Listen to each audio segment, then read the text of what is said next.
Bonjour chers élèves, je vous invite à suivre avec moi cette leçon qui va nous emmener à faire une représentation générale des volumes dans l'espace. Alors, faites attention s'il vous plaît. Alors, la représentation du volume par le dessin. Alors, le dessin technique est un outil d'expression graphique et de communication technique. Au cours de son évolution, l'homme a rapidement éprouvé le besoin de représenter son univers, scène de chasse, à l'intention de ses semblables. L'apparition des techniques va peu à peu conduire l'homme vers une autre utilisation du dessin. Le dessin devient alors un moyen de traduction de la pensée technique. Archimède, Leonardo de Vinci aussi. Alors, avec l'avènement de la révolution industrielle, on voit se développer des outils d'expression graphique et de communication. Ces outils facilitent les échanges de la pensée technique entre les individus. Un organisme international a codifié certains de ces outils graphiques de façon à les rendre lisibles par tout le monde.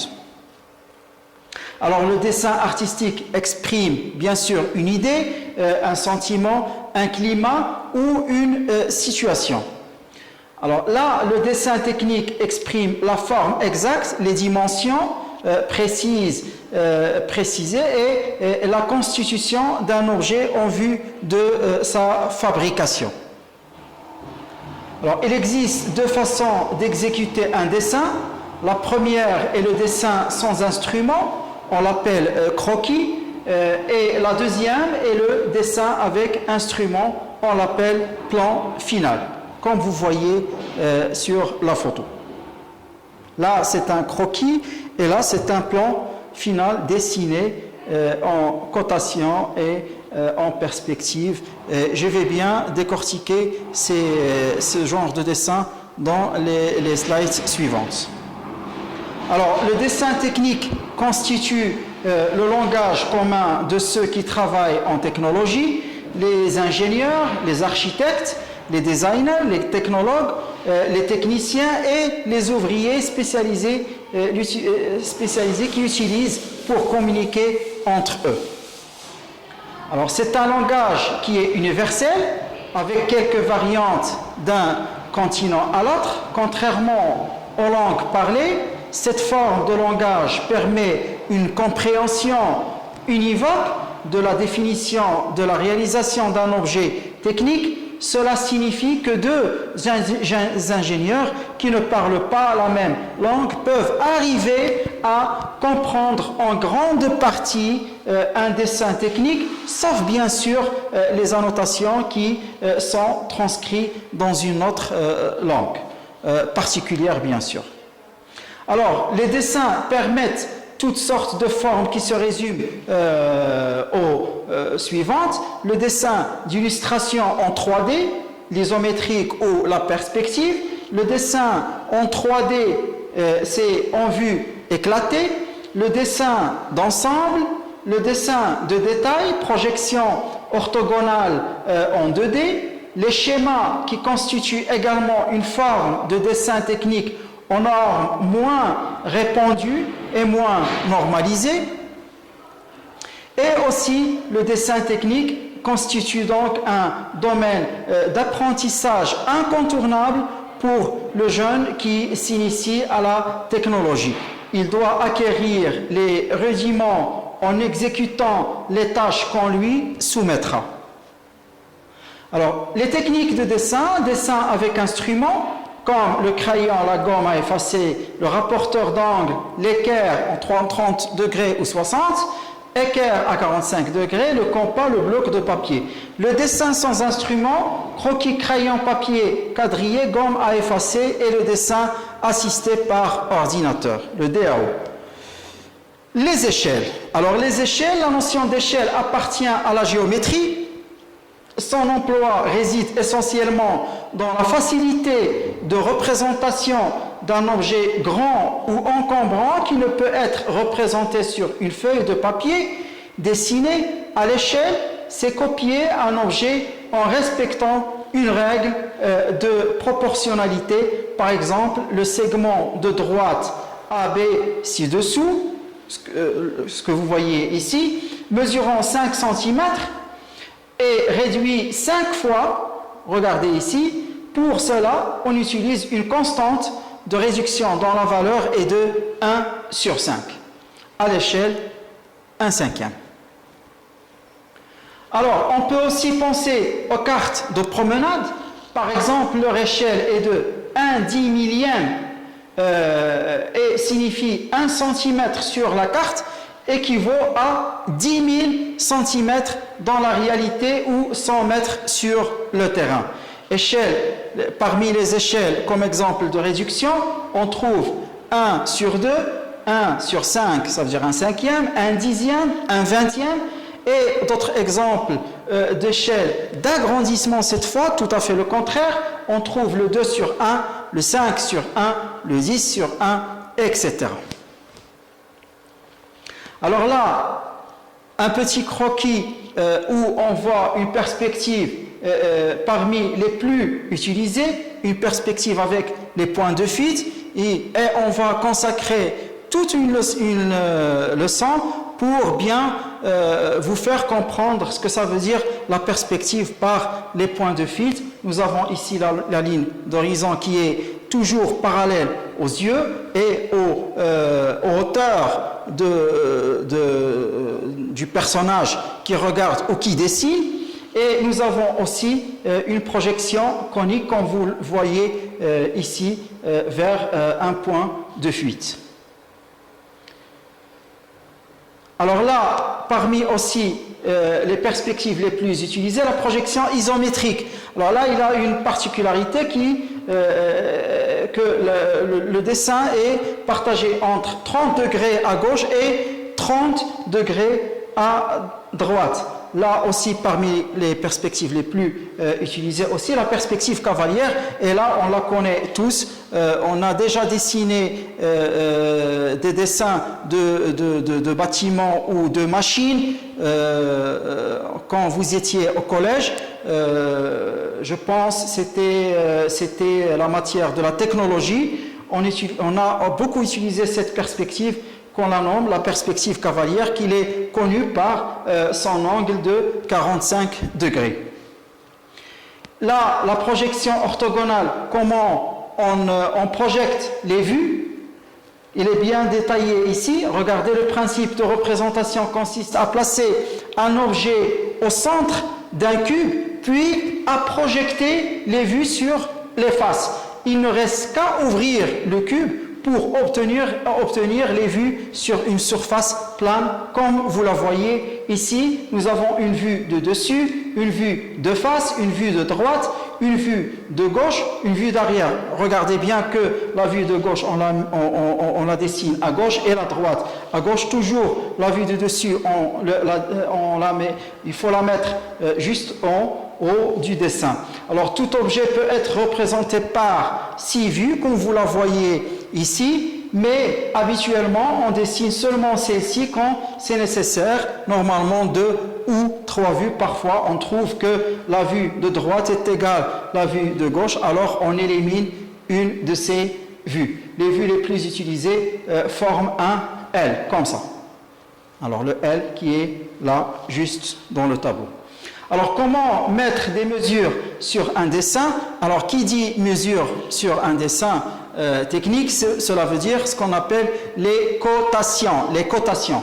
Alors, la cotation côté un dessin, c'est y inscrire des dimensions nécessaires à l'exécution de l'objet dessiné. L'inspiration des mesures doit être faite selon des règles bien établies.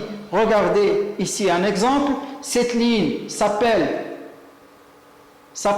une ligne d'attache.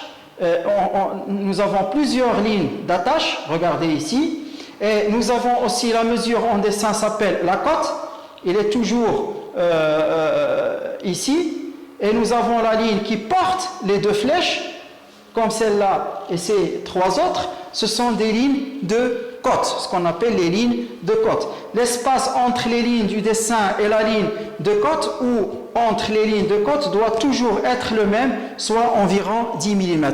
Une précision, s'il vous plaît, c'est que tous les traits de cotation sont toujours des traits très fins, très fins. Pourquoi? Pour montrer, pour faire ressortir les lignes du dessin. Regardez ici, la ligne du dessin, ce n'est pas celle du cotation. Alors la coupe est un artifice qui permet de simplifier la compréhension de dessins complexes. La coupe est virtuelle et nous permet de voir des détails intérieurs d'une pièce. Par exemple, là, nous avons un verre. En ce qui concerne la coupe du verre, c'est la vue extérieure et celle-là, c'est la vue de la coupe. Alors, la coupe, elle est toujours verticale. Et on a aussi un autre genre de coupe qui est horizontale, mais dans ce cas-là, on la nomme pas c'est pas une coupe comme les autres, c'est une coupe qui montre le plan. On va la voir maintenant. Alors la coupe dessin de la projection d'un bâtiment sur un plan, c'est son vertical, continu ou brisé dans l'emplacement et choisi en fonction des éléments.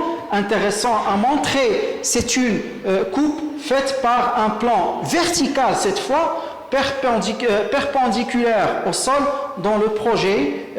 L'emplacement des coupes est repris sur les représentations en plan. Regardez ici. Ça, c'est la coupe horizontale qui nous fait montrer le dessin de plan. Alors, un plan est une coupe horizontale effectuée à une hauteur de 1 mètre au-dessus du sol, finie de manière à faire apparaître toutes les baies. Une baie désigne une ouverture pratiquée dans un mur pour faire une porte ou une fenêtre. Alors, regardez bien là, le bâtiment, il est là. Nous avons fait une coupe horizontale à une hauteur de 1 mètre et le résultat, il est là. Regardez, qu'est-ce qu'on voit ici? On voit un plan, regardez, un hall, un garage, un coin d'atelier, un salon, un séjour et une cuisine. Et bien sûr, dans les leçons qui vont suivre, on va bien analyser et bien, je vais bien vous faire comprendre tous les détails des plans, des dessins des plans. Alors là, un plan d'architecte comporte plusieurs représentations, brièvement pour comprendre le plan du projet. Plan de situation, alors qu'on entend parler d'un plan de situation, ça veut dire c'est un plan qui situe le projet dans son contexte, la rue par exemple, le quartier, la ville, l'orientation, il est orienté nord, sud, nord-est ou par exemple, il est orienté avec le nord au-dessus, il reprend le dessin, on parle de celui-là, il reprend avoisinant avec leur nom un plan de situation fait plus ou moins 10 cm de côté maximum, il est situé un peu au-dessus du cartouche. Je vais vous expliquer tout à l'heure ce que ça veut dire le cartouche et pas la cartouche, le cartouche. On inscrit clairement l'adresse complète du projet juste en dessous du plan de situation. Alors, les plans, dessin de projection sur le sol d'un bâtiment coupé à une hauteur entre 1 mètre et 1 mètre 20, comme je vous ai expliqué tout à l'heure, par un plan horizontal, là où le plus intéressant de couper, il se fait par niveau étage. La complexité suivant l'étendue ou la complexité du projet. Alors, les élévations. Alors, les élévations, c'est ce qu'on appelle les élévations, c'est les façades comme vous voyez ici. Alors, dessin des différentes façades du projet. Celles-ci peuvent être colorées ou ombrées. Comme vous voyez ici, celle-là, il est ombré. Regardez l'ombre. Ombré à l'échelle de dessin d'une élévation s'alignera sur l'échelle du plan général. Alors, ça, je tiens à vous expliquer cette planche, alors les formats et le cartouche. Les formats de papier, comme vous saviez tous, le format le plus populaire des papiers, c'est le A4. Le A4, il est dimensionné 21 sur 29 cm,7. Alors, il est là. Alors, quand on double la feuille, ça veut dire qu'on met deux A4. Une A4 et une A4. Ça fait autre dimension. Ça fait 21 sur 29. Alors, 21 plus 21, ça fait 42. Et là, 29,7, il reste la même. 2 A4. Qu'est-ce qu'il nous donne? Il nous donne une feuille A3. Alors, regardez, le A3, c'est le double des 2 A4. Et la même chose, quand on double le A3, A3 plus A3, regardez, A3, il est là. Une autre A3, qu'est-ce qu'il nous donne? Il nous donne un format de A2. Et le deux formats de papier de A2, il nous donne le A1. Et le A1 fois 2, il nous donne le A0. Et vice-versa, si on met le A4, si on divise le A4 par 2, qu'est-ce qu'il va nous donner? Il va nous donner une feuille de A5. Et aussi le A6, le A7, le A8, jusqu'à ce qu'on trouve les dimensions qu'on cherche. Alors, en ce qui concerne le cartouche, c'est un petit onglet qu'on trouve le projet, le nom du projet, la révision, la date par exemple, le numéro de plan, le dessinateur du nom de technicien ou de l'architecte qui l'a dessiné, l'échelle aussi, et ainsi de suite. Alors, je vous dis merci de votre attention et au revoir et à la prochaine vidéo, Inch'Allah. Au revoir mes élèves.